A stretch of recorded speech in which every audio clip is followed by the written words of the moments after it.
여러분 그 인생을 살아오시면서 기쁨을 다들 경험을 해 보셨겠지. 너무도 당연한 질문이죠, 그렇죠? 예, 기쁨의 순간들이 아마 있으셨을 겁니다. 저도 이제 이 기쁨의 순간들이 언제 있었을까 이렇게 제 삶을 이렇게 돌아봤는데요.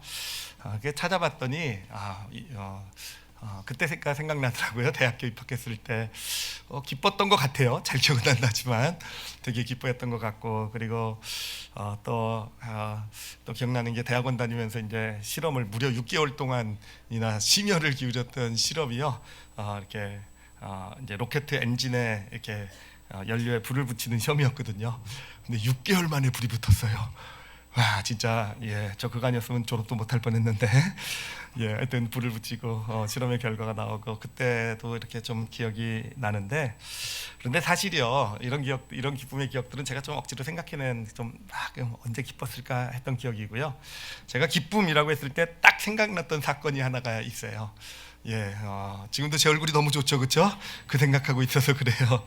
그게 어떤 거냐면은 지금으로부터 무려 한 17년, 18년 전에 있었던 일입니다.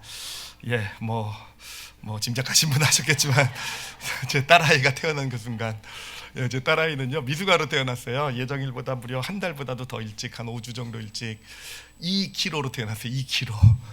엄마는 거의 사경을 헤매면서 제왕절개 수술을 받고 수술실에 누워 있었고, 이제 의사 선생님이 그 2kg 된 아이를 이렇게 들고 나오셔서, 저는 몰랐는데 그때 그 의사 선생님이 하신 일이 그거더라고요. 손가락하고 발가락 개수를 세워 주시더라고요.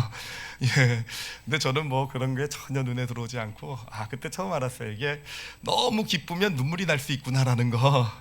하여튼 저에게 있어서 좀 가장 좀 기억에 남는 기쁨의 순간이 아니었나 생각을 합니다.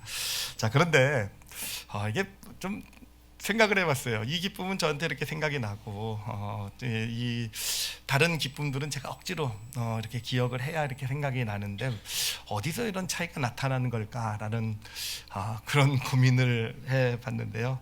하여튼 분명히 뭔가 차이가 있어요. 하나는, 다른 기쁨들은 시간이 지나면서 잊혀지고 희미해졌는데, 이 기억은요 지금도 생각나니까, 지금도 이렇게 딸아이를 보면 딸아이가 좀 못되게 굴고 막 그래도요, 또 그때 생각이 나면 또 예뻐 보이고 막 이렇게 되는 거. 하여튼 분명히 차이가 있는데, 도대체 무슨 차이가 있을까 고민을 하면서 오늘 말씀을 준비를 했습니다. 그래서 오늘의 말씀의 주제가 뭐겠습니까? 바로 기쁨에 대한 걸 좀 나눠보려고 해요.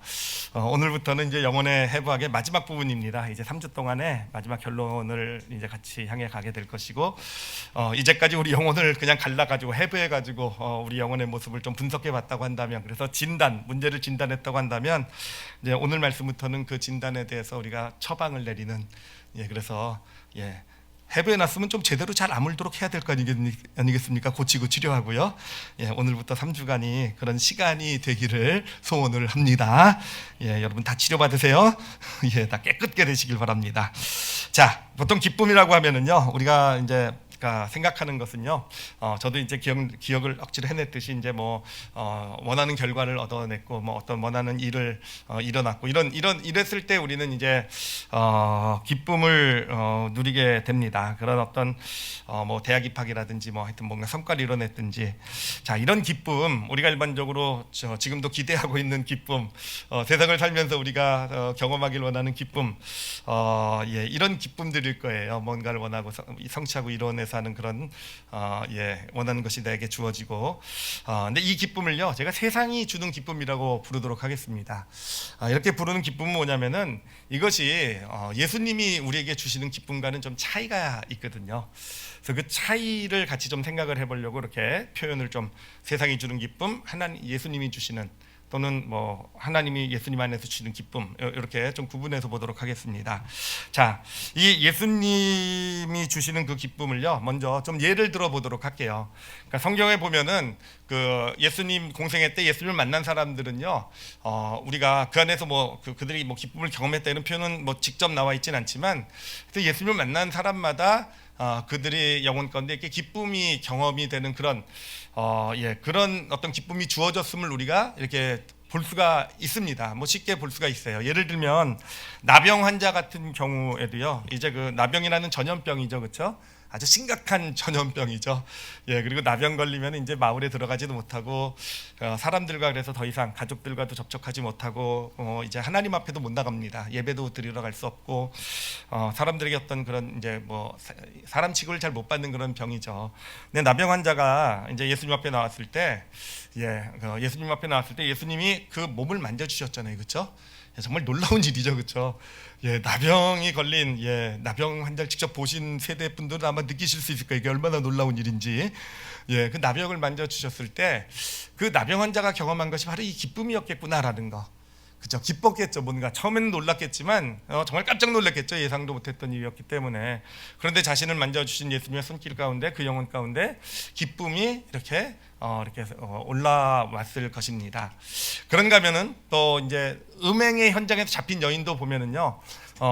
그 여인도 예수님을 만나면서 기쁨을 누리게 경험하게 돼요. 어떤 기쁨이냐면은 이제 음행의 현장에서 잡혔기 때문에 하나님의 율법에 따라서 다들 돌을 던지려고 그 여인을 사람들 모인데 가운데 세워놓고, 보통 이스라엘이 그렇죠. 쭉 가운데 세워놓고 이렇게 둥그렇게 원을 그리고 이제 돌을 들어 던져서 이제 죽이거든요. 그 원 가운데 서게 되었을 때, 그런데 그때 예수님께서 어떻게 하십니까? 그 여인의 편에 가서 같이 서주셨어요. 그러니까 이 돌 맞는 자리에 가서 예수님이 끝까지 모든 사람이 다 떠날 때까지 예수님이 그 자리에 함께 해주셨다라는 거죠. 자, 그때 이 여인도 느꼈던 것도 어떤 그런 정말 예상치도 못한 어떤 그런 일 가운데 그 여인의 영혼 가운데 이 기쁨이 경험되었을 것입니다. 그런가 하면은 이 기쁨을 경험한 아주 정말 너무 명백하게 보이는 예가요. 그 삭개오의 예예요. 삭개오 키가 작은, 그죠? 그래서 별명이 난장이 난쟁이. 설교에서 그런 불경한 말은 안 하도록. 어찌됐든 아이들한테 놀림도 받았을 것 같고, 뭐 성경에는 안 나와 있지만 어찌됐든 직업이 세리장이라고, 그 당시 로마 식민지, 로마의 앞잡이가 되어서 동족으로부터 고열을 팔아먹는, 세금을 걷는 어떤 모든 사람들이 죄인이라고 손가락질하고, 그러니까 교제를 안 하죠. 식사 자리도 같이 안 하는 그런 삭개오였는데, 정말 예상하지도 못하게 그냥 자신은 예수님을 보고 싶어서 그냥 얼굴만 보려고 돌무화과 나무 위에 올라갔을 뿐인데, 예수님이 그날 어디 가서 거하십니까? 그 삭개오의 집에 가서 거하세요. 모든 사람들이 뭐라고 하는데 예수님에게 예수님은 저 사람이 직업이 뭔지도 모르나? 막 이렇게 따지고 있을 때 예수님은 삭개오 집에 가서 거하셨고요. 보면은요, 그것 때문에 삭개오가 엄청 너무너무 기뻐하는 그런 모습을 성경에서 볼 수 있게 됩니다. 자, 이것이 이제 예수님께서 주시는 예수님을 만났을 때 경험하는 어떤 기쁨의 예들이에요. 자, 그럼 이걸 가지고 우리가 이제는 차이를 한번 생각을 해보도록 하겠습니다. 세상이 주는 기쁨과 예수님이 주시는 기쁨의 차이점이 뭔가 있을 것 같으시죠, 그렇죠? 근데 일단 가장 명백하게 우리가 발견할 수 있는, 찾아낼 수 있는 차이점이 하나가 있는데, 그것은 뭐냐면은요, 어떻게 보면 가장 근본적인 차이점이라고도 얘기할 수 있어요. 그것은 세상이 주는 기쁨은요, 그 기쁨에 조건이 있다라는 거예요. 조건이요. 그러니까 저희 예를 들면 대학을 합격했다라는 조건, 그렇죠? 뭔가를 내가 오랫동안 고생하던 것을, 원하던 것을 어떤 성취를 이루어냈다는 조건. 그러니까 뭔가 조건이 있는 그 가운데서 조건이 만족돼서 주어지는 게 세상이 주는 기쁨이라는 겁니다. 자, 그런데 예수님이 주신 기쁨을 한번 생각을 해보세요. 그들이 예수님을 만나고 그들이 경험하게 된 기쁨을 우리가 생각해 보게 될 때, 여러분, 나병 환자도 그렇고요, 음행한 현장에서 잡힌 여인도 그렇고요, 세리도 그렇고요, 그들에게 어떤 조건이 만족이 됐기 때문에 그들이 경험한 어떤 그런 기쁨입니까? 여러분, 생각해보면 그렇지가 않아요. 그러니까 이들이 예수님을 만나고 이제 물론 나병이 치료를 받게 되고 죄가 용서받게 되고 어떤 삶이 완전히 변하게 되지만, 그러나 그 기쁨을 경험하게 된 것은 병이 치료받았기 때문에 이 나병 환자가 기뻐한 게 아니에요, 그렇죠?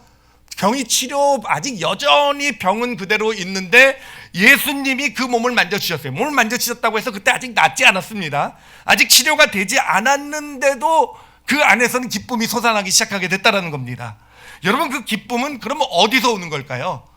그 음행의 현장에서 잡힌 여인도 그래요. 아직 사람들은 돌을 던지려고 계속 기다리고 있고, 아직 자기가 지은 죄 때문에 대가를 치러야 되는 것, 이미 아직도 그 사람들은 살기등등하게 그 앞에 서 있는데, 그런데 예수님이 그와 함께 같은 편에 돌 맞는 자리에 같이 서 계셔 주신 바로 그 가운데 이 여인의 마음으로부터 기쁨이 나타나기 시작했다라는 거예요.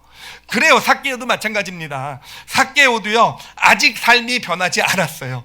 아직 그냥 매국노고 아직도 그냥 자기 돈밖에 모르는 사람이고 죄인인 그 삭개오예요. 그런데 예수님이 그냥 자신의 집에 함께 하셨다라는 것, 그 사실만으로 이 안에서 기쁨이 솟아나고 있다라는 겁니다.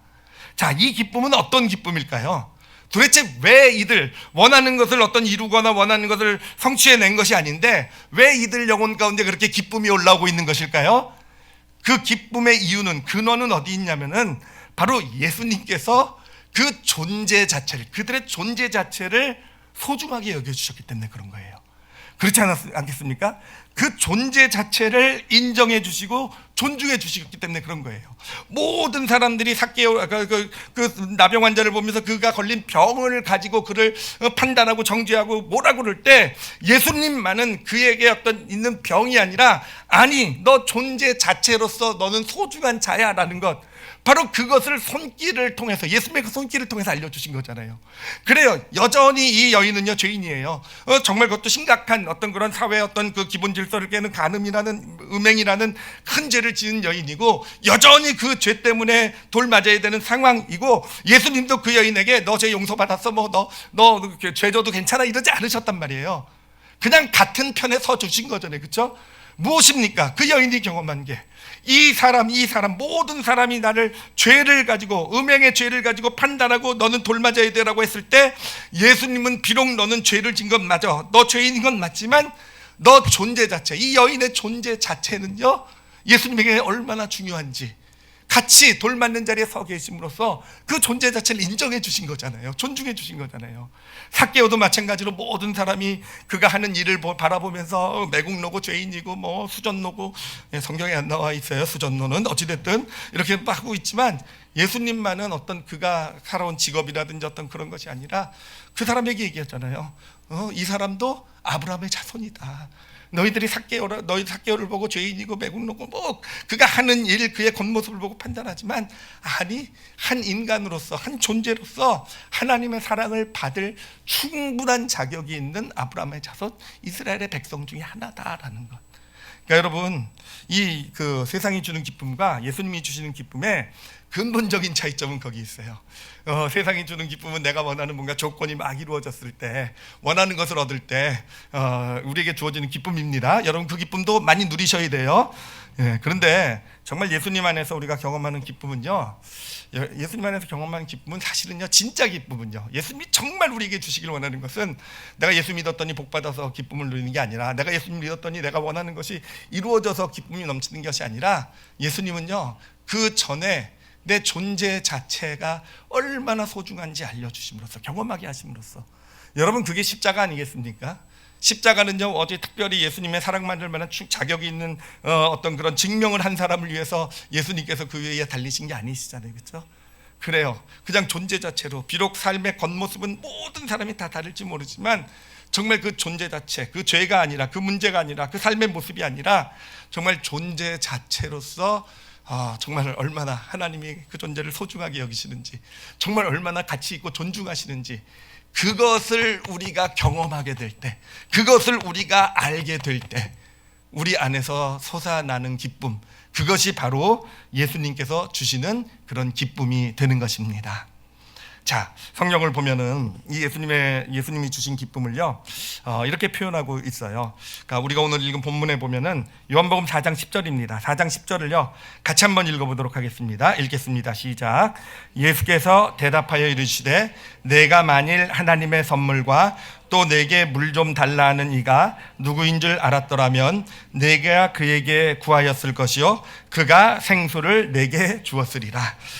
전 이 말씀을 들을 때마다 생수를 주신다 그러니까 마켓에 가셨나 이런 생각이, 마켓에서 파는 생수 생각이 나는데, 여러분, 여기서 말하는 생수는 그 마켓에서 파는 생수가 아닙니다. 뭐 고생해서 우물에서 뜨느냐, 마켓 가면 생수 있다 뭐 이런 거 아니고요. 여기서 말하는 생수는요, 그러니까 보통 우리가 생수라고 할 땐 그걸 이제 살아있는 물, 뭐 과장이죠. 어찌됐든 뭐 리빙 워터, 뭐 리빙 워터 이래가지고 이제 살아있는 물을 이제 생수라고 얘기하는데, 여기서 성경에서 이 생수의 정확한 의미는요, 리빙 워터가 아니라 라이프 기빙 워터라고 보시면 돼요. 생명을 주는 물이다라는 거. 예, 그러니까 기쁨을 바로 이 라이프 기빙 워터, 생명을 주는 물로 이렇게 표현하고 있고요. 그 다음에 14절을 보면은 이렇게 또 말씀하고 계십니다. 같이 한번 읽도록 하겠습니다. 시작. 내가 주는 물을 마시는 자는 영원히 목마르지 아니하리니 내가 주는 물은 그 속에서 영생하도록 솟아나는 샘물이 되리라.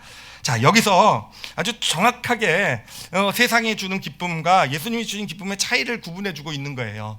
그러니까 그 세상이 주는 물, 네가 여기서 물을, 그 세상이 주는 기쁨은 또 먹어도요, 처음에는 뭐 그 갈증을 해소하는 것처럼 보이지만 결국은 또 목마르게 되는 거잖아요, 그렇죠?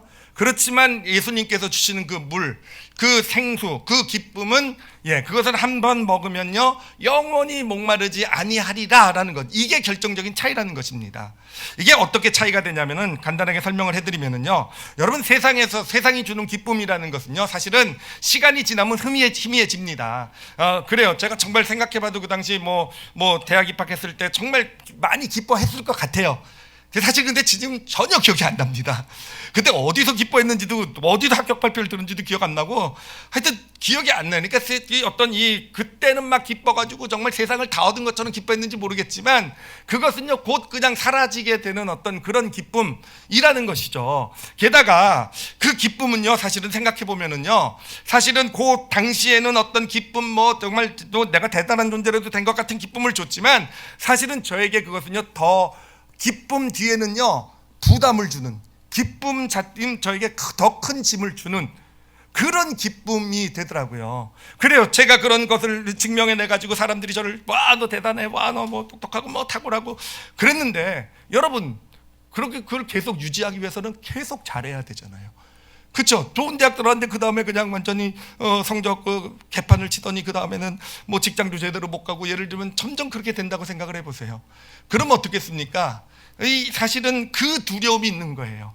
세상의 기쁨, 내가 그것을 누렸을 땐 정말 큰 기쁨처럼 느낄 수 있을지 모르지만, 그것이 지나고는 조금씩 어찌됐든 그 안에는요, 본질 안에는 오히려 우리에게 더 큰 짐이 되고 부담이 되고, 내가 그 어떤 이 조건을 만족시킨 이것을 유지하기 위해서, 또는 더 크게 만족시켜서 나를 증명해서 그렇게 해야 내가 이 기쁨을 유지할 수 있기 때문에 더 큰 짐이 되는 어떤 그런 기쁨이, 그러니까 한 번 마신 바닷물처럼요, 오히려 그때는 시원할지 모르지만 그 다음에는 더 목마르게 만들고 하는 것이 세상이 주는 기쁨의 본질이 된다는 것입니다. 참 안타깝게도 그러기 때문에 그런 큰 기쁨을 경험을 했는데, 그런데 결국은 그 조건을 충족해서 경험한 기쁨인데, 여러분, 그 뒤에 삶에서 결국은 그만큼의 어떤 그게 부담이 되고 짐이 되고, 그만큼의 어떤 성과나 어떤 조건을 만족시키지 못하게 되면 어떻게 됩니까? 어떻게 되겠습니까? 그때가 되면은요, 뭐를 찾냐면은요, 그때부터는 물을 안 찾고요, 그때부터는 라떼를 찾습니다. 커피점에 가서. 제가 라떼를 잘 마시거든요. 주로 라떼를 찾는데, 라떼, 예전에는 내가. 그러니까 예전에 그 기쁨을 그리워하고, 그 기쁨을 마치 대단한 존재인 것처럼 얘기하지만, 그런 걸 얘기하면서 오히려 내 마음은 더 비참한 거 아니겠습니까? 지금의 삶을 보면서요. 세상이 주는 기쁨이라는 건 그런 거예요. 그 당시는 정말 기쁘다고 느낄 수 있을지 모르지만, 그래요. 시간이 지나면서 희미해져 가는 것이고요. 그리고 우리에게 오히려 더 큰 부담과 짐이 되게 되는 것이고요. 그리고 결국은 그 어떤 그 기쁨의 크기, 그걸 끊임없이 더 마시지 못하면 결국은 그 기쁨이 우리를 더 비참하게 만들어가는 그런 기쁨이 세상에서 주는 그런 기쁨이 되는 것입니다. 그러면은 예수님께서 주시는 기쁨은 어떤 기쁨일까? 예수님께서요, 영생하도록 솟아나는 샘물이 된다라고 말씀을 하셨어요. 이게 왜 그렇게 되냐면은, 여러분, 영생하도록 솟아나는 샘물가 예수님이 주신 기쁨은요, 이거 어떻게 설명드리면 좀 이해가 좀 그거랑 좀 더 비슷한 것 같아요. 물론 완전 똑같진 않지만, 제가 앞에서 시작할 때 예를 들었던 어떤 제 가장 기억에 남는 사건이 딸아이가 태어난 거라 그랬잖아요, 그렇죠? 그리고 그 밖에 기쁨, 뭐 합격한 거 뭐 이런 기쁨을 나눴는데, 요 두 개의 차이를 보면, 차이를 제가 발견한 게 뭐냐면, 제가 지금 희미하게 기억이 안 나는 기쁨들은요 다 조건에 따른 거더라고요. 근데 이 딸아이가 태어난 기쁨은요 뭔가 조건이 만족이 돼서 한 게 아니라 이 딸아이라는 어떤 한 존재로 인해서 저에게 주어진 기쁨이기 때문에 기쁨이어서 기쁨이구나라는 그런 차이점을 보게 되었어요. 그리고 그 기쁨은요 참 신기한 게 예전 그 다른 기쁨들은 지금 희미해졌다 그랬죠, 그렇죠? 그런데 이 기쁨은 지금도 제 마음속에 다시 돌아보면 생각이 나요. 늘 뭐 기쁨을 가지고 사는 건 아니에요. 딸아이가 속썩이면요, 요즘 고3이라고 엄청 짜증내거든요. 그래. 그럴 때마다 제가 제 이 출중한 인격을 가지고 다 참아내고 있긴 하지만 어찌됐든 짜증나고 늘 딸아이를 볼 때 기쁜 건 아니거든요. 근데 참 신기한 것이요, 그런 건 아니지만 그래도 지금도 이렇게 속썩이고 힘들 때라도 또 어떨 때 기도하다 보면요, 아이를 위해서 기도하다 보면 또 하나님께서 그때 태어났을 때 그 기쁨을 다시 한번 이렇게 기억나게 해주시면요, 그때 기쁨이 또 소록소록 올라와요. 그리고 보면 또 다 용서가 되고 또 더 딸아이를 사랑해 줄 수 있는 능력도 나타나는 것 같은, 또 오늘도 딸바보 간증을 했어요. 근데 이것은 그 간증을 위해서 그런 게 아니라 하나님이 주시는 기쁨이 바로 그와 비슷한 거예요. 물론 더 본질적이고 더 큰 것이지만 우리가 하나님이 나를 사랑하시는 어떤 그 사랑을 경험하면은요, 경험하셨잖아요, 그렇죠? 구원이라는 게 뭡니까? 정말 나 같은 존재를 정말 하나님께서 자신의 자녀로 삼으신, 그러기 위해서 예수 그리스도를 내어놓으셨다라는 것, 이것이 내 영혼 가운데 내 마음에 경험된 그것이 바로 구원의 경험이잖아요, 그렇죠? 그래요. 그것이 구원받았을 때 정말 참 큰 기쁨을 누리셨던 분들도 계실 거예요, 그렇죠? 그것이 좀 크게 와닿아서, 또는요, 여러분, 우리 믿음의 길을 걸어가면서 그런 기쁨 경험해요. 우리 크리스찬들이 이 믿음 안에서 경험하는 기쁨은 좀 특별한 것이요, 뭐가 잘 돼서 경험한 게 아니라, 여러분, 기쁨을 경험할 때 보면요, 뭔가 힘든 일이 있고 어려운 일이 있을 때 주로 여러분 우리가 기쁨을 경험하더라고요. 그게 왜 그런가 봤더니, 우리가 힘들고 어려웠을 때 하나님 앞에 나오게 됐을 때 하나님이 우리에게 주신 은혜가 그거예요. 내가 지금 이렇게 실패했느냐, 네가 지금 이렇게 어떤 뭐 때문에 고생하고 있느냐, 좌절했느냐, 그러나 하나님 주신 은혜가 뭡니까? 그러나 여전히 나는 너 존재 자체로서 내가 너를 사랑한다잖아요, 그렇죠? 내가 너를 있는 모습 그대로, 사람들은 실패한 것을 가지고 너를 지금 판단하고 너 스스로도 실패한 너의 모습을 가지고 어떤 너를 보고 있지만, 아니, 나는 그냥 그 존재 자체로, 바로 예수님이 그 나병 환자에게, 그 음행한 여인에게, 그 삭개오에게 주신 그 사랑이잖아요. 그 하나님의 그 은혜가 있을 때 우리 안에서 뭔가 정말 힘들어야 되고 좌절해야 되고 낙심해야 되는데 우리 안에서 막 기쁨이 막 올라오게 되지 않습니까? 여러분, 그게 하나님이 주신 기쁨이에요. 그리고 그 기쁨은요, 평소 때 살아갈 때 보면은 참 이미 나에게 사라진 것 같고 기억 못하는 것처럼 보이지만, 제가 딸내미랑 평소 때 지낼 때 그 기쁨을 늘 기억하면서 맨날 웃으면서 지내는 건 아니니까요. 그런 것처럼 보일 수 있지만, 또 어느샌가 또 내가 삶이 힘들고 어렵고 문제 가운데 들어서게 됐을 때 여전히 환경을 조건을 바라보면은 정말 기뻐할 만한 조건이 아무것도 없는데, 그런데 여전히 내 영혼 안을 들여다보면은요, 그 안에 기쁨의 샘물이 터져 있는 거예요. 이미 그 안에 기쁨의 샘물이 있는 것입니다. 우리가 그 안에서 그 받았던 은혜, 하나님의 그 사랑을 다시 그것을 영혼에 담으면은 그 안에서 이미 터져 있는 샘물을 통해서 그 기쁨의 어떤 생수가 우리 안으로부터 흘러 넘치게 되는 것, 여러분, 이게 하나님이 주시는 기쁨인 줄 믿습니다. 그렇기 때문에 우리 크리스찬이 가지고 있는 정말 어떻게 보면 가장 큰 능력이 뭔지 아십니까? 가장 큰 능력이요, 고난 가운데 기뻐하는 자예요. 기뻐하는 거예요. 여러분, 그런 능력이 다 우리들에게 있는 줄 믿습니다.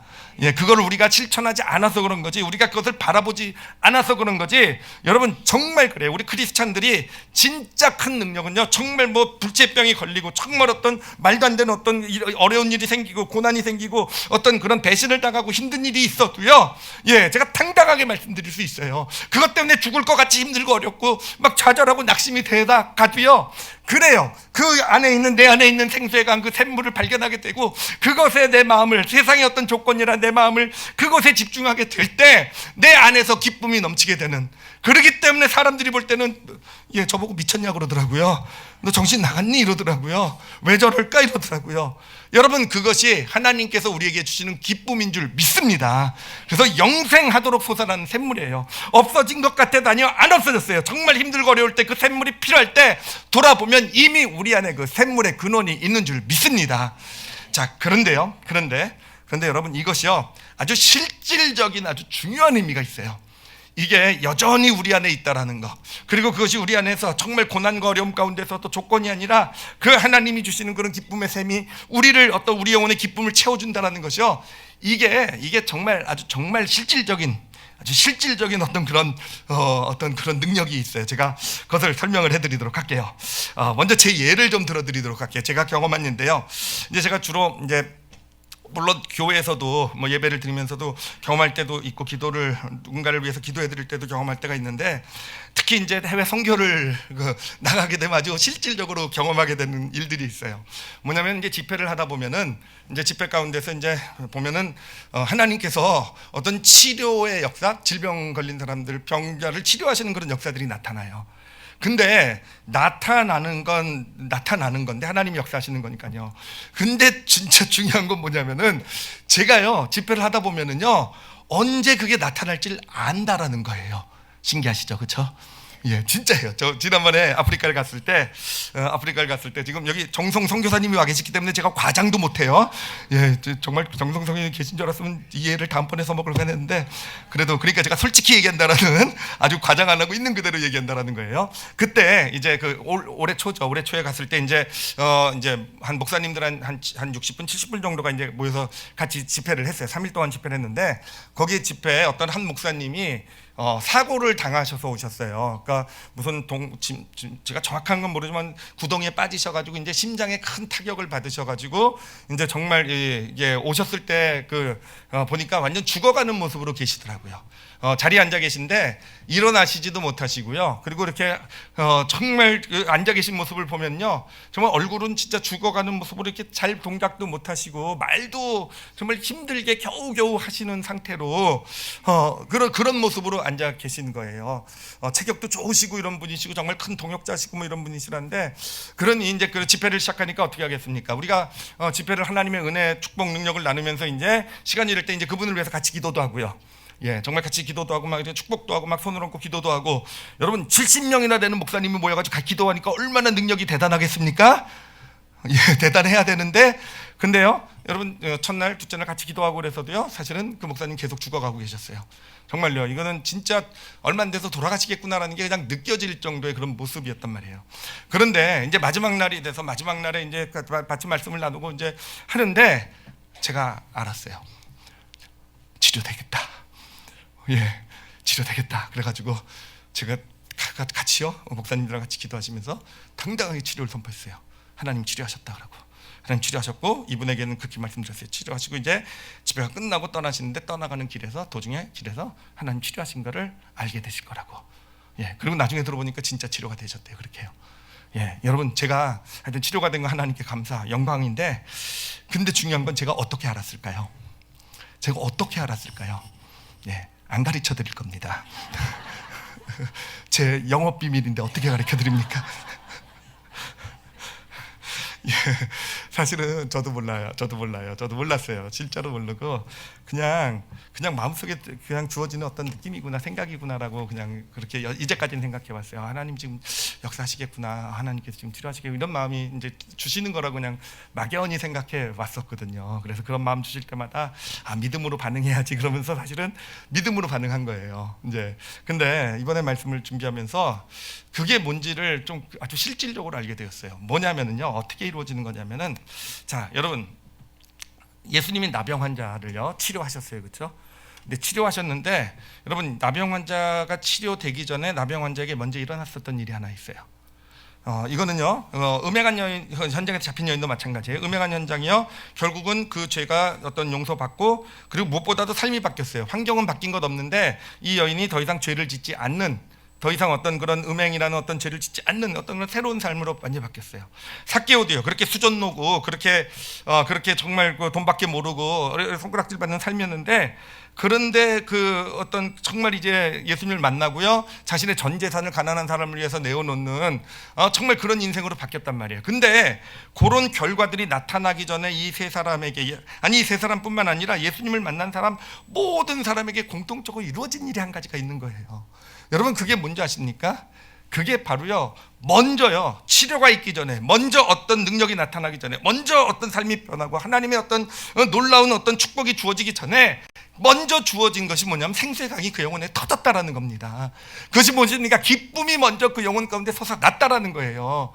여러분, 그렇습니다. 하나님의 일하심의 원리가 그래요. 제가 어떤 막연히 느꼈던 게 지금 지금 제가 좀 구체적으로 알 수 있는 것이요, 그래요. 하나님께서 어떻게 치유하시는지 어떻게 하시냐. 첫날 둘째 날도 그 많은 능력 있는 목사님들이 같이 기도하셨지만, 물론 그 기도가 쌓여서 이루어진 일이겠지만, 그러나 셋째 날이 돼가지고 함께 말씀을 나누고 기도하는데, 그런데 그 보이더라고요. 여기 그 집회하는 장소 자체 하나님이 주시는 기쁨이 정말 기쁨이 막 그래서 너무너무 그냥 즐겁고 아무것도 하지 않아도 행복하는 그런 모습이 보이더라고요. 그 다 죽어가는 목사님이셨는데, 근데 그분의 입술이, 내려갔던 입술이 올라가는 게 보이더라고요. 그분의 눈에서 눈물이 나는 게 보이더라고요. 기쁨의 눈물이 나는 게 보이더라고요. 바로 그거였어요. 바로 그거였습니다. 여러분, 그래요. 우리가 하나님의 축복을 바라요. 하나님의 능력을 바랍니다. 정말 하나님이 함께 하시고 하나님의 역사하시고 내 삶에 뭔가 큰 일을 이루어 주신 걸 바라요. 우리가 질병이라도 병이라도 걸리면 정말 하나님이 고쳐주실 것을 기도하면서 교회에 나오고 기도 드려요. 근데 여러분, 그 하나님의 역사가 나타나기 전에 먼저 우리에게 무엇이 이루어져야 됩니까? 생수의 강이 터져야 될 줄 믿습니다. 그래, 우리 안에서 정말 하나님이 나를 얼마나 사랑하시는지, 내 질병 때문이 아니라, 내 어떤 문제 때문이 아니라, 내 어떤 실패나 좌절 때문이 아니라, 그것이 아니라 세상 사람들은 다 그것을 가지고 나를 손가락질하고 비난할지 모르겠지만, 그것 때문에 내 스스로도 나를 보면서 나는 왜 이럴까, 내가 왜 무슨 문제 때문에 이렇게 됐을까, 나를 자책하고 내 스스로를 낙심하고 있을지 모르지만, 아니요, 그 안에서, 하나님 안에서 정말 있는 모습 그대로 나를 사랑하시는, 여러분, 그 사랑이 우리 안에 먼저 경험돼야 될 줄 믿습니다. 그 생수의 강이 터져야 될 줄 믿어요. 그 기쁨이 먼저 올라와야 돼요. 그 기쁨이 먼저 내 안에, 정말 여전히 나는 병 가운데 있고, 여전히 나는 지금 실패, 아직 좌절하고 낙심 가운데 있지만, 그러나 우리 크리스찬의 가장 큰 능력이 그거라 그랬잖아요. 그런 가운데서도 기쁨, 생수의 강이 터져 있는, 샘물이 있는 존재가 우리라 그랬잖아요. 거기에 집중을 하고 거기에 마음을 드리고, 그 하나님의 사랑이 어느덧 내 영혼에 채워져서 내 삶의 조건과는 전혀 상관없는 그런 기쁨이 내 영혼 가운데 주어지게 될 때, 생수의 강, life giving water라 그랬잖아요. 생명을 주는 물이에요. 생명을 주는 물. 그 기쁨이 우리에게 넘치게 될 때 우리 안에 하나님의 놀라운 역사들, 하나님의 이적들, 표적들, 병을 고치는 역사들이 그렇게 나타나게 되는 줄 믿습니다. 이거는 제가 정말 실제로 이렇게 보면 모든 저의 경험들, 제가 봤던 정말 수많은 어떤 치료와 하나님의 역사를 정말 수많은 현장에서 제가 직접 경험하기도 하고 그런 현장에 참여하게 됐었는데, 예외 없는 법칙이에요. 예외 없는 법칙이에요. 그래요. 정말 복음을 처음 깨달아서 정말 그 안에 기쁨이 임하게 될 때요, 정말 그래서 깜짝 놀라가지고 정말 기쁨이 임하게 될 때, 그래서 자기가 지금 휠체어를 타고 지금 걷지 못하는 그런 사실조차 잊어버리고 그 감사의 기쁨이 넘치게 될 때, 여러분, 휠체어를 탔던 사람이 갑자기 일어나서 걷게 되는 겁니다. 여러분, 그래요. 내가 어떤 지금 불치병에 걸려서 정말 그것 때문에 고난하고 힘든 가운데 있었는데, 그런데 와서 복음의 하나님의 말씀을 들으면서 나를 사랑하시는, 그 십자가에 있는 존재 자체를 사랑하시는 나, 그 사랑이 내 영혼에 막 넘치게 돼서 너무 기뻐하고 있는데, 그래요, 치료를 선포하는 거예요. 병이 치료됐습니다. 그게 내가 되는 겁니다. 그게 내가 되는 그런 놀라운 역사가 나타나게 되는 것입니다. 그래요, 기쁨이 생수의 강, 우리를 살리는 하나님의 능력이 되는 거예요. 자, 근데 이게 어떻게 해서 그렇게 되는 것일까? 또 제가 이걸 논리적으로 좀 따져봤어요. 왜 꼭 생수의 강이 기쁨이 먼저 넘쳐야 되는가? 그렇잖아요, 그렇죠? 먼저 치료하신 다음에 기쁨으로 하라고 그래도 기뻐하면 되잖아요, 그렇죠? 먼저 역사해 주시고 기뻐하라고 하면 우리도 쉬울 거 아니에요, 그렇죠? 아, 병 나았다 기뻐. 아, 문제 해결됐다 기뻐. 근데 왜 꼭 병 낫고 문제가 해결되기 전에 먼저 기쁨을 누리게, 경험하게 하시는지 제가 그 이유를 따져봤어요. 왜 그럴까? 따져봤는데, 그 이유가 있었어요. 왜 꼭 그래야만 되는지, 왜 그러냐면요. 이건 제가 이제 그 영혼의 해부학을 이제 같이 말씀 나누고 하면서 깨닫게 된 거예요. 우리 삶에 사실은요, 가장 근원적인 문제는 수치심이더라고요. 우리를 죄로 이끄는 문제도 수치심이고요. 사실은 그래 우리의 어떤 그런 모든 어떤 문제의 근원들 가운데 보면은요, 우리 삶에 어떤 수치심이 자리 잡고 있는 것을 보게 돼요. 수치심이라는 거는요, 단순히 무슨 내가 어떤 감정이나 느낌이 아니더라고요. 수치심이라는 거는요, 내 안에 그냥 본능적으로 자리 잡고 있는 스스로가 부족하다는 인식이더라고요. 스스로가 정말 문제가 있다는 그냥 인식이더라고요. 내 안에 보면은 늘 우리 안에는요, 내가 뭔가 부족하고 나에게 문제가 있고 나는 정말 가치가 없는 존재구라는 어떤 스스로의 존재에 대한 의심, 스스로의 존재에 대한 어떤 가치 없음에 대한 어떤 그런 인식이 우리 안에 자리 잡고 있는 것이고, 결국은 사단이 하는 일이 그런 것을 자극해서 또는 그런 것을 이용해서 우리를 고통과 불행, 문제, 어떤 질병 가운데로 이끌게 되는 거더라고요. 자, 그런데 여러분, 하나님이 주시는 기쁨은 무엇입니까? 이 예수님을 만나서 이 나병 환자, 이 음행한 여인, 이 삭개오가 경험한 기쁨은 어떤 기쁨입니까? 그 기쁨은요, 어떤 조건에 따른 어떤 네가 이런 문제가 있고 저런 문제가 있고 이런 것 때문이 아니라 그냥 있는 존재 자체로 여전히 부정한 병자지만, 여전히 죄인이지만, 여전히 매국노지만 있는 존재 자체로 하나님이 얼만큼 너를 사랑하신지를 경험한 데서 오는 기쁨이잖아요.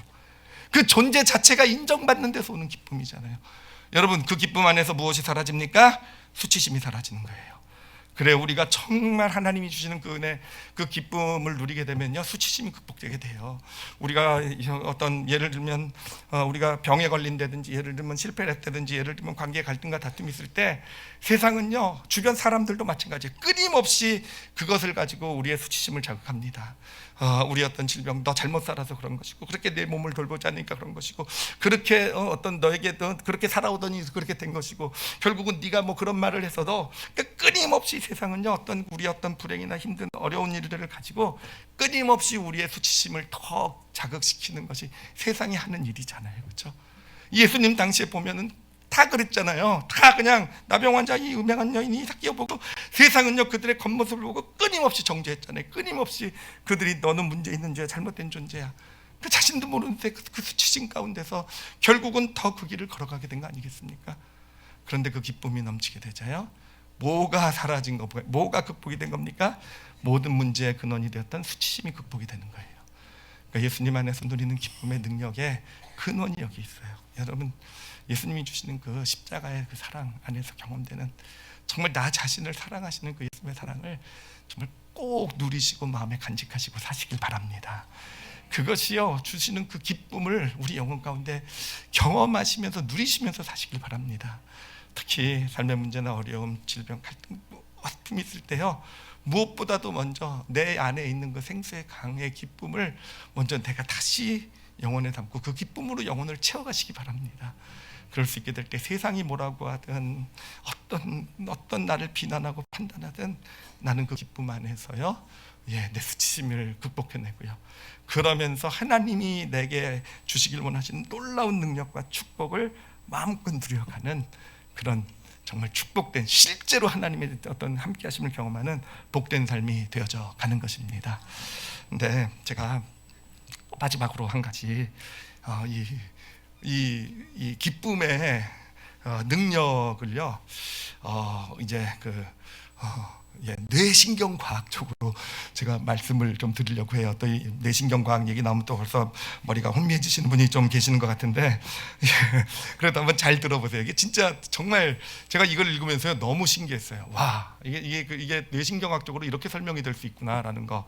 그러니까 그 뇌신경학에서 뭘 얘기하냐면은요, 그 뇌신경세포의 창발성이라는 걸 얘기해요. 벌써 머리가 더 복잡해지시죠?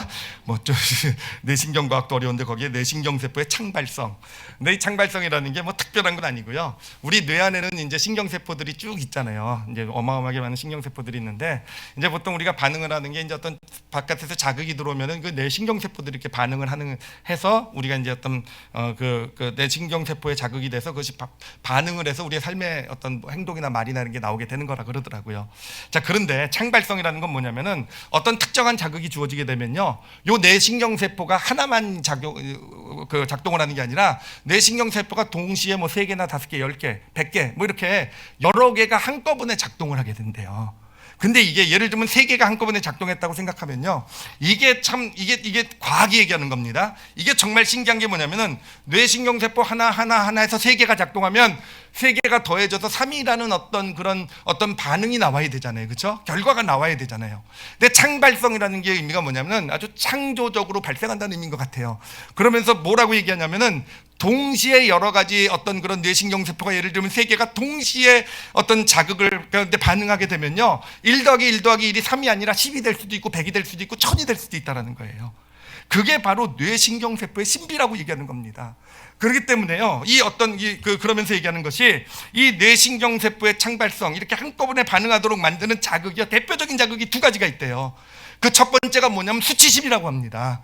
인간의 수치심이라는 게 되게 능력이 있어서 수치심이 자극이 되면 어쩌면, 아니면 수치심에 이끌림을 받는 삶을 살게 되면은요, 이 뇌신경세포가 다른 어떤 자극들은 하나씩만 반응을 하는데 여러 개가 함께 반응을 한다라는 거예요. 그래서 여러 개가 한꺼번에 반응해서 1 더하기 1 더하기 1이 3이 아니라 10, 100이 된다라는 겁니다. 그런데 수치심으로 작동되는 1 더하기 1 더하기 1 더하기 해서 100이 나오는 건 뭐겠습니까? 나쁜 쪽으로 그렇게 100이 나오게 된다라는 겁니다. 그러면서 예를 드는 게 히틀러를 예를 들더라고요. 히틀러라는 그 한 사람이 어떻게 그렇게 악한 일을 저지를 수 있었는가, 한 인간이라는 사람이 어떻게 그렇게 정말 수십만을 죽이고도 눈 깜짝하지 않을 수 있는 그런 인간이 될 수 있었는가. 바로 그 사람의 내면이요, 수치심에 의해서 움직이는 내면이었기 때문에, 수치심의 자극을 받아서 뇌의 어떤 창발적 작용을 통해서 그의 뇌가 1 더하기 1 더하기 1은 보통 사람이면 나쁜 게 3이 나와야 되는데, 수치심에 의해서 자극된 1 더하기 1 더하기 1이요 100, 1000, 만이라는 정말 어마어마한 죄악으로, 여러분 우리 주변의 삶을 보더라도 정말 어떻게 인간이 저럴 수 있을까라는 그런 것들은요, 바로 수치심에 의해서 이 창발적 작용, 뇌신경세포의 창발적 작용을 통해서 나타나게 된다는 겁니다.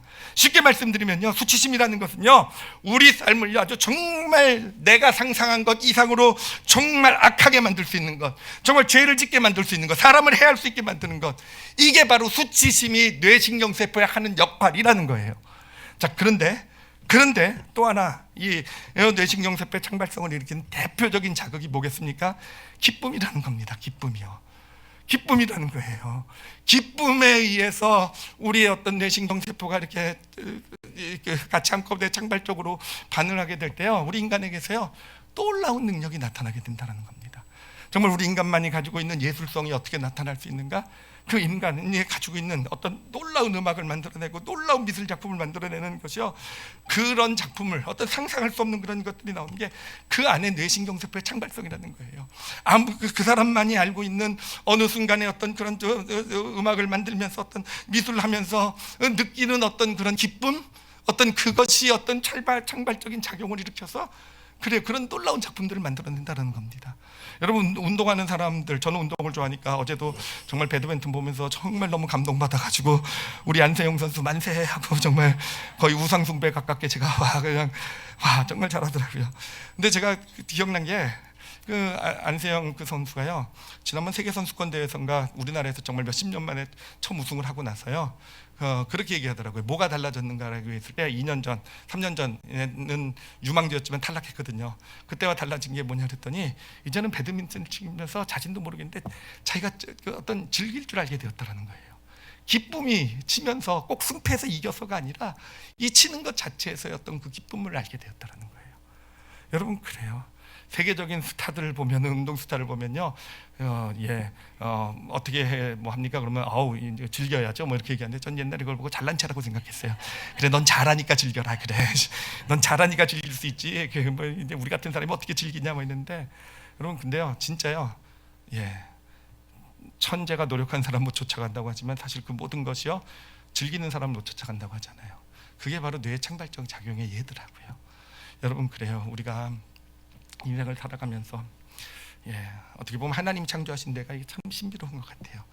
특히 하나님이 주시는 그 기쁨 가운데서 그 존재의 어떤 그런 존재 자체에 대한 어떤 그런 하나님이 주시는 그런 사랑에 대해서 우리가 그 기쁨을 우리 영혼 가운데 채워나가게 될 때, 우리 뇌신경세포 과학적으로 보면요, 창발적으로 그것이 작용하게 돼요. 그래서 그 기쁨 가운데서 내가 평소에 할 수 없었던 어떤 그런 담대한 모습들, 그런 지혜들, 그런 능력들, 그런 놀라운 축복들, 놀라운 역량을 발휘하게 되는 게 우리 크리스찬의 하나님께 주신 진짜 놀라운 신비고 축복인 줄 믿습니다. 그래서 우리 크리스찬들은 고난 가운데 기뻐하고요, 고난 가운데 진짜 그 능력이 나오는 사람들이 우리 크리스찬이잖아요, 그렇죠? 정말 질병 가운데 다들 죽어가야 되는데 그 안에서 기뻐하면서 오히려 믿음으로 당당하게 오히려 설 수 있는 사람, 그런 사람들 보면서 진짜 우리 감탄하잖아요. 정말 믿음 좋으신 분이요. 여러분, 그게 우리 안에 있는 이 생수의 강의 바로 역사인 줄 믿습니다. 그래서 우리가 자녀들도 그렇게 키워야 될 것 같아요. 정말 우리가 자녀들을 신앙생활하게 하는 이유, 교회에서 하는 이유가 뭐겠습니까? 그 자녀에게 그 하나님의 사랑을 좀, 그 기쁨을 경험시켜 줬으면 좋겠어요. 그것이 사라지는 것 같아도요, 그 정말 하나님이 존재 자체로서 그들을 사랑한다는 그 기쁨이 그들 영혼에 새겨지게 되면 여러분, 평생의 그 기쁨이 그들에게는요, 그 무엇과도 비교할 수 없는 자산이 될 줄 믿습니다. 근데 그런 기쁨을 심어주는 간접적인 역할하는 게 우리 어른들 아니겠습니까? 우리 부모 아니겠습니까? 그래, 우리 자녀의 모습을 보고 우리가 꾸짖을 수도 있고 혼낼 수도 있지만 그 아이의 그 어떤 존재 자체를 우리 사랑하잖아요. 그들이 정말 부모로부터 자신의 존재 자체 그대로가 존중받고 사랑받는다라는 그것이 근본에 있다고 한다면, 그렇게 자녀를 세워갈 수 있다고 한다면 정말 자녀를, 각자마다 양육의 방법은 다 다를지 모르겠지만 정말 멋진 탁월한 그런 자녀로서, 신앙적으로도 그렇고 뇌신경 과학적으로도요, 정말 창발성을 가진 그런 자녀로서 키워내는 그런 축복이 있게 될 것입니다. 그래서 우리가요, 믿음의 길을 걸어가면서 특히 어려움이나 문제, 힘든 가운데 있을 때는요, 여러분, 무엇보다도 먼저 우리 영혼 안에 있는 기쁨을 회복하시는 저와 여러분이 되시길 바랍니다. 근데 어떻게 회복할 수, 기쁨을 채워갈 수 있을까? 간단하게 두 가지 말씀드릴게요. 하나는요, 하나님의 사랑을 다시 기억하는 거예요. 십자가의 그 사랑을요, 아직 경험하지 못하셨다고 한다면 그 사랑을 사모하세요. 조건 때문에 주어진 우리 정말 기독교가 말하는 그 사랑이 무엇인지를요, 좀 하나님 앞에 좀 알려달라고. 그래서 그 구원의 기쁨, 구원의 즐거움이 우리 영혼 가운데 경험돼야 되는 것이고, 그리고 그 경험을요, 우리가 특히 힘들고 어려울 때마다 다시 기억해낼 수 있어야 하는 것입니다. 하나님이 우리를 얼마나 사랑하시는지. 그리고 또 하나는요, 두 번째는요, 성경이요, 이 기쁨에 대해서 얘기할 때 아주 놀라운 게 하나 있어요. 뭐냐면은요, 성경에서는요, 기쁨을요, 너희가 이런 일이 있으니까 기쁘지, 너 기쁠 거야, 이렇게 얘기하지 않고 있어요. 성경은 기쁨에 대해서 얘기할 때 꼭 명령을 합니다. 기뻐하라고요. 그러니까 명령은 뭡니까? 순종하면 돼요. 그러니까 여러분, 힘들고 어려우실 때 하나님의 사랑을 마음에 담으시고요, 그래요, 그걸 담아도 잘 안 느껴질 수도 있어요. 하나님 나를 사랑하시는 것 영혼에 새기시고 그 다음에 결심을 하시기 바랍니다. 기뻐하기로. 명령이기 때문에 기뻐하기로 결심하면요, 내 안에서 기쁨이 어느샌가 올라오게 되는 줄 믿습니다. 그렇게 해서 우리는요, 넉넉히 이 세상을요, 정말 이겨나갈 뿐만 아니라 정말 고난 가운데서 더 큰 축복, 하나님의 능력, 함께 하심을 경험하는 복된 인생이 되어져 가는 것입니다. 마지막으로 말씀 한 구절 같이 읽고 우리 기도하는 시간 갖도록 하겠습니다. 우리 읽을 구절은 스바냐서 3장 17절이에요. 스바냐서 3장 17절, 잘 아는 구절이십니다. 다시 한번 좀 마음에 담으시면서 하나님의 그 사랑을, 그 기쁨을 우리 영혼에 담는 그런 마음으로 우리 같이 큰 소리로 같이 읽겠습니다. 시작. 너의 하나님 여호와가 너희 가운데 계시니 그는 구원을 베푸실 전능자시라. 그가 너로 말미암아 기쁨을 이기지 못하시며 너를 잠잠히 사랑하시며 너로 말미암아 즐거이 부르며 기뻐하시리라 하리라. 아멘. 이 시간 우리 같이 기도하시겠습니다. 기도하실 때요, 이 하나님의 사랑을 좀 마음에 새기시면서 고백하셨으면 좋겠어요. 정말 너를 잠잠히 기뻐하신다라는 거, 그렇죠? 정말 기쁨을 이기지 못하신다라는 거. 그 하나님의 그 사랑을요, 여러분, 나병 환자가 경험했던 그 음행의 현장에서 그 삭개오가 경험했어요. 있는 조체로 나를 사랑한다라는 십자가의 사랑이잖아요. 그 사랑을요, 좀 마음에 다시 한번 고백하면서 새기셨으면 좋겠어요. 정말 하나님이 나를 있는 존재 자체로 사랑하십니다라고 인정해 드리세요. 그리고 아까 말씀하신 것처럼 결심하세요. 기뻐하기로 결심하겠습니다. 저는 기뻐하기로 결심합니다. 특히 문제나 어려움 가운데 있는 분들, 또 질병의 어떤 그런 현장 그런 어떤 상황 가운데 있는 분들은요, 아주 실질적으로 좀 고백했으면 좋겠어요. 저에게 저 기뻐하기로 결심합니다. 저에게 그 기쁨을 생수의 강이 저에게 흘러 넘치게 하여 주시옵소서라고요. 그리고 무엇보다도 우리 가정에 또 이 교회에 소그룹 모임마다 우리 교회 학교 모임마다 그런 기쁨이 넘치는 그런 공동체가 될 수 있었으면 좋겠어요. 정말 그 안에서는요, 우리 가정 안에서는 우리 교회 안에서는 내 존재 자체로 내가 존중받고 인정받는다라는 그런 어떤 경험들이 있는 현장이 되어져 가기를 소원하시면서 좀 그렇게 가정을 축복하시고 이 교회 모임들 특히 교회 학교를요 축복해 주시기 바랍니다. 우리 다 같이 함께 통성으로 기도하시겠습니다. 하나님 아버지 감사합니다. 아버지 감사해요. 하나님 아버지 감사합니다. 아버지 무엇보다도 우리 안에 이미 기쁨의 샘이 터져 있음을 알게 해주셔서 정말로 많이 감사합니다. 아버지 그러기에 이미 기쁨의 샘이 있기에 우리는 기뻐하기로 결심만 하면 되는 줄 압니다. 하나님 저희들 특히 힘들고 어려운 상황 가운데 있는 성도들 지금 이 시간 기뻐하기로 결심했습니다. 아버지 그 기쁨을 가지고 하나님 주시는 그 놀라운 능력과 축복을 경험하는 복된 인생들이 되게 하여 주시옵소서. 특히 아버지 하나님 지금 병상 가운데 있는 성도들을 축복하며 기도합니다. 하나님 그들의 영혼 깊숙한 곳으로부터 생수의 기쁨이 터져 나오게 하여 주시옵소서. 하나님 그들이 어떤 질병 가운데 있든 하나님 그들을 사랑하고 계시고 하나님 그들 때문에 기뻐하고 계시고 정말 기쁨을 이기지 못하고 계시고 정말 잠잠히 사랑하시는 하나님의 그 사랑이 그들 영혼을 채우게 하여 주시옵소서. 하나님 그래서 아버지 넉넉히 이겨나가고 하나님의 놀라운 치료가 임하는 하나님의 축복을 누리게 하여 주시옵소서. 아버지 그리고 무엇보다도 우리의 가정이 기쁨이 있는 가정이 되길 원합니다. 하나님 물론 여러 가지 다른 많은 일들이 일어나겠지만 그 근원 가운데는 기쁨이 있게 하여 주시고 하나님 그래서 우리 가족들 함께 모일 때마다 정말 알 수 없는 그런 정말 이 가족과 함께 있는 것이 너무 기쁘고 하는 그런 아버지 기쁨으로 채워져가는 그런 가정을 세워가는 저희들 되게 하여 주시옵소서. 하나님 감사합니다. 오늘 이제 소그룹 모임이 있어요. 아버지 우리 교회 모임들이 그런 기쁨의 모임이 될 수 있었으면 좋겠습니다. 있는 존재 자체로서 인정받고 서로 존중해주고 사랑하고 관심 가져주고 경청해주고 공감해주는 가운데 하나님 정말 기쁨이 충만하게 넘치는 우리 올리브교회 소그룹 각종 모임들 교회 학교가 되게 하여 주시옵소서. 감사드리며 예수님 이름으로 기도드렸사옵나이다. 아멘. 아멘.